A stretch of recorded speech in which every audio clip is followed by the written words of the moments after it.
Di awal film memperlihatkan seorang pria bernama Kosuke. Ia adalah seorang aktor ibu kota.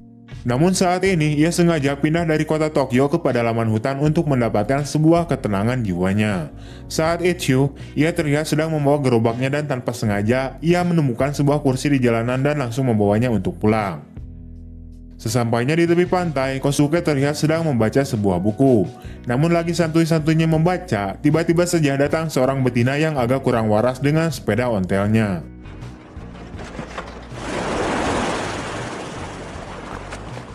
Wanita tersebut bernama Seorin. Seorin lalu melepaskan pakaiannya yang sudah basah di depan Kosuke, padahal belum kenal kampret.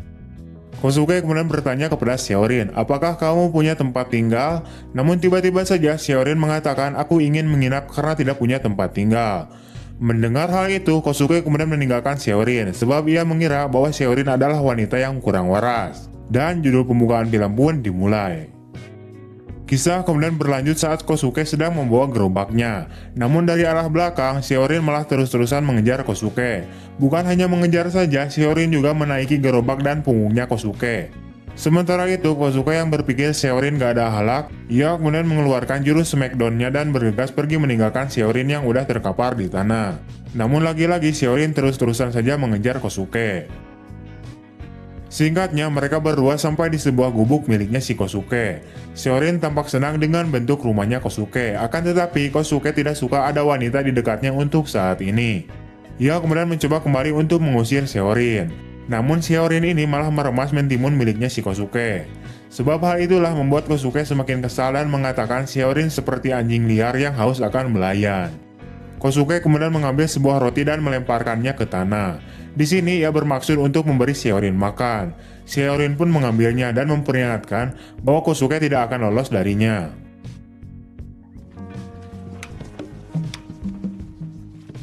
Di malam harinya saat Kosuke sedang makan nasi padang, tiba-tiba saja dia mendengar suara anjing melolong dan juga tiba-tiba saja lampu di gubuknya itu menjadi mati. Keesokan harinya, Kosuke memanggil seorang temannya yang merupakan seorang mekanik untuk memperbaiki dan mengganti tenaga listrik di gubuknya Kosuke. Temannya ini bernama Yokuja. Setelah selesai memperbaikinya, mereka berdua kemudian pergi ke kota untuk ngopi-ngopi santuy di sebuah bar yang juga merupakan milik teman mereka. Sesampainya di bar tersebut, tiba-tiba saja ia melihat Seorin. Ternyata, Seorin bekerja sebagai pelayan di bar milik temannya mereka berdua itu. Melihat adanya Kosuke, Seorin pun kemudian terkejut. Pada akhirnya ia meminta maaf atas kelakuannya kemarin. Kosuke pun dengan dingin dan memaafkannya. Disinilah awal mula Kosuke menjadi suka terhadap Seorin. Saat temannya sedang membacakan sebuah puisi, si Kosuke ini malah sibuk memperhatikan si Seorin. Singkat cerita, saat bar sudah ditutup, Seorin mencoba menggoda bosnya yang sedang ngambek banget. Bosnya ini bernama Kobuchi. Yang diceritakan ia merupakan temannya Kosuke. Diketahui Kobuchi ini tidak suka bahwa Seorin mengenal si Kosuke. Pada akhirnya Kobuchi pun memperkaos Seorin dan pada akhirnya mereka pun bermantap-mantap. Keesokan paginya, terlihat Kosuke yang sedang berbelanja sebuah sayuran untuk kebutuhan dapurnya. Namun sesampainya di gubuk miliknya, ia terlihat keheranan sebab ia melihat adanya sebuah mobil yang tidak dikenal terparkir di halaman depan gubuknya. Ketika masuk ke dalam gubuknya, tiba-tiba saja ia kaget karena ia melihat adanya Seorin dengan seorang pria yang sedang di gubuknya. Di sini mereka melihat adanya Kosuke, namun karena sedang nikmat-nikmatnya, mereka pun melanjutkan nya dan mengabaikan Kosuke. Setelah selesai Seorin dan pria tersebut pun keluar dari gubuk. Di sini terlihat pria itu sepertinya malu-malu terhadap Kosuke. Sebab awalnya ia mengira bahwa gubuk itu adalah miliknya Seorin. Tapi fakta sebenarnya itu adalah miliknya si Kosuke. Akan tetapi Kosuke tidak pernah mempersalahkan hal itu.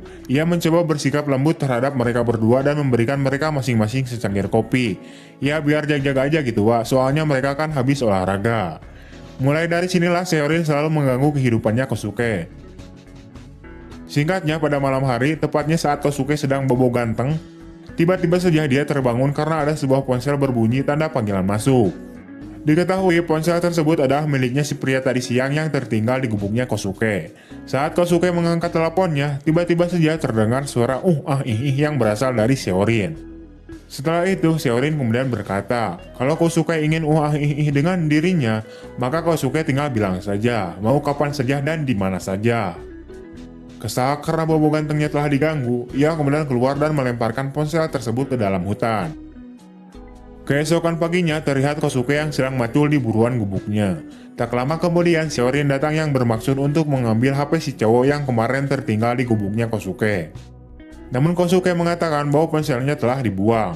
Akan tetapi si Seorin ini terus-terusan bawel menyuruh Kosuke untuk mencari lagi ponsel itu yang telah ia buang. Di sini Kosuke kemudian menjadi kesal dan menanyakan kenapa kau terus-terusan datang kemari. Seorin kemudian menjawab bahwa dia adalah pemburu cinta. Dia juga berkata bahwa ia heran terhadap Kosuke yang merupakan seorang aktris ibu kota, tapi malah memilih menjalani hidup di dalam pedalaman hutan. Kosuke lalu menjawab bahwa ia ingin menenangkan dirinya sementara waktu dan tidak ingin diganggu oleh siapapun. Singkat cerita, pada keesokan harinya terlihat Kosuke yang sedang duduk sambil memasak asin sepat. Namun tiba-tiba saja dia mendengar sebuah suara mobil yang mendekat. Sontak ia pun panik dan buru-buru masuk ke dalam gubuknya untuk bersembunyi. Awalnya ia mengira bahwa yang datang adalah Kobuchi. Namun ternyata terlihat seorang wanita cantik yang mendatangi Kosuke di dalam gubuknya. Wanita tersebut bernama Kyoto. Ia adalah temannya Kosuke dan merupakan seorang guru. Kyoto kemudian berkata pada Kosuke bahwa dirinya itu kangen kepadanya. Saat Kosuke keluar, tiba-tiba saja sudah ada beberapa pria yang menunggunya dan memperkenalkan diri mereka masing-masing. Diketahui bahwa mereka itu adalah murid-muridnya si Kyoto. Ia juga dikenalkan dengan seorang wanita lemut yang merupakan asistennya si Kyoto. Wanita tersebut bernama Yuko. Di sini Kyoto kemudian menjelaskan bahwa dia dan muridnya sedang mengadakan tur keluar kota. Tapi karena adanya gempa, pada akhirnya ia memutuskan untuk mengunjungi Kosuke dan berencana untuk menginapnya di gubuknya Kosuke. Singkatnya, saat malam hari, Kyoto kemudian menggoda Kosuke dan berniat untuk mengajak Kosuke untuk bermantap-mantap. Ia kemudian melayani Kyoto dan menikmati lubang selangkangannya milik Kyoto. Namun saat mereka tengah bermantap-mantap enaknya, tiba-tiba saja lampu di dalam gubuknya itu mati. Sementara itu dari luar gubuk, terlihat Seorin yang datang dan membawa sebuah lampu. Seorin pun bergabung dengan mereka dan mengganggu Kosuke dan bersama Kyoto yang sedang nikmatnya bermantap-mantap. Sementara itu, Kosuke kesal dan memilih untuk tidak melanjutkan bermantap-mantapnya. Ia kemudian keluar dari gubuknya dan melihat Yuko. Karena saat itu Kosuke lagi pengen banget, ia kemudian mencoba menggoda Yuko. Akan tetapi, lagi-lagi Seorin keluar dan melihat Kosuke yang sedang bermantap-mantap dengan si Yuko. Seorin pun kembali lagi mengganggu Kosuke, namun dengan cara mengajak salah satu murid masuk ke dalam mobil. Pada akhirnya, mobil itu pun bergoyang-goyang. Sementara itu, murid-murid yang lainnya juga keluar dari tenda dan mengantri di mobilnya untuk digoyang-goyang oleh Seorin. Keesokan paginya, saat Kosuke sudah terbangun, ia kemudian keluar dan melihat Yuko yang sedang mempersiapkan minuman. Kosuke lalu mengatakan tentang keberadaan Kyoto dan yang lainnya. Yuko kemudian menjawab bahwa mereka semua sudah pergi. Tapi Yuko memutuskan untuk tinggal di sini dan melayani Kosuke. Mendengar hal itu, Kosuke bukannya senang, tapi ia malah meminta Yuko buat pergi dari tempat tinggalnya dan mengatakan bahwa dia nanti akan bertemu dengan temannya Shiokuja. Yuko pun kemudian lompatan pergi meninggalkan Kosuke. Setelah Yuko pergi, tiba-tiba saja Seorin datang. Kosuke kemudian menculik Seorin dan membawanya masuk ke dalam gubuknya untuk bermantap-mantap. Di scene yang lain terlihat mobil rombongan Kyoto yang tiba-tiba saja berhenti. Karena bermantap-mantapnya kemarin malam diganggu oleh Seorin dan juga belum merasa puas, Kyoto kemudian membawa dan mengajak salah satu muridnya untuk bermantap-mantap dengannya.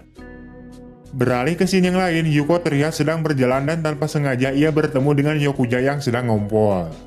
Ia lalu melihat Yuko yang sedang memperhatikannya kencing. Pada akhirnya mereka pun bermantap-mantap di dalam mobil si Yokujo. Scene kemudian beralih lagi memperlihatkan gubuknya Kosuke. Di dalam gubuk Kosuke, Kosuke dan Seorin sedang bermantap-mantap dengan gaya yang sangat adu glajer. Saking bersemangatnya bermain sehingga membuat gubuknya si Kosuke ini sampai-sampai menjadi ambruk. Akan tetapi mereka tetap melanjutkan bermantap-mantapnya. Karena gubuknya sudah ambruk, mereka kemudian melanjutkan bermantap-mantap di barnya milik si Kobuchi. Karena kebetulan si Kobuchi itu sedang tidak ada. Sepanjang malam mereka bermantap-mantap dengan penuh semangat. Keesokan paginya, Kosuke terbangun dalam keadaan telanjang dan langsung mencari Xiaorin yang sudah menghilang. Beralih ke sini yang lain, terlihat Yokujo sedang bersama Yuko di dalam mobilnya. Singkatnya, mereka ini telah resmi jadian dan berpacaran. Wah. Di akhir film, Kosuke terlihat kembali ke tempat tinggalnya sambil menatap gubuknya yang sudah ambruk. Namun tiba-tiba saja pandangannya teralihkan ke sebuah kursi yang bertuliskan "Siapakah anjing yang sebenarnya?". Diketahui bahwa tulisan itu adalah tulisannya Shihorin, dan kemudian film pun tamat.